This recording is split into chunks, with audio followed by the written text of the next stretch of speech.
I'm Kim Torrance, and this is a little video I thought it might be helpful, talking about wrists.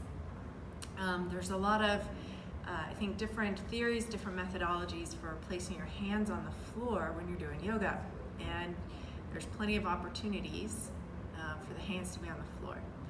And I thought I would share some information so you can make some decisions about best placement for you in terms of your hands. Anatomically speaking, the bones of the lower arm and the forearm, two different lengths. You got the radius that comes toward the thumb side, and that actually radiates or moves against the ulna on the outside. They're two different sizes. The radius is longer than the ulna. So when placing the hand down, you may notice it can be a little heavier or weighted on one side or another, and I'm going to explain why.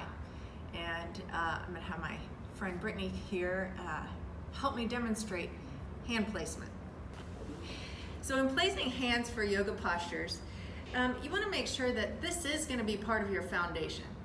So if you have those fingers together, there's less contact, less surface area. So I invite you to spread your fingers nice and wide. Too wide and you'll start to feel a stretch between the webbing. That may not be necessary. So some comfortable separation between the fingertips. Now, just for demonstrating sake, take your middle finger to noon.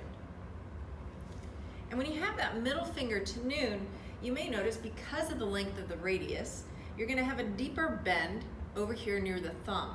That puts a lot of pressure right here at the joint, the wrist joint, toward the thumb side. You'll notice the fold of her wrist, right, the bend right there, that fold is a little deeper toward the thumb side. So explore playing with turning your hands out a little bit, maybe index finger pointing at noon, until you get some more equanimity in the fold at the wrist. That's going to accommodate the different lengths of the forearm. This may work for you, may not. Another thing to play with is instead of dumping down into the heel of the hand, which is tempting, right? Because that you just do this bone alignment and then just dump into the wrist. Instead of doing that, because there's some sensitivity of there's 8 little bones there at the wrist, I invite you to spread or pour that energy all the way out into the fingertips, and then feel your fingertips press into the mat, almost like you're clawing at it.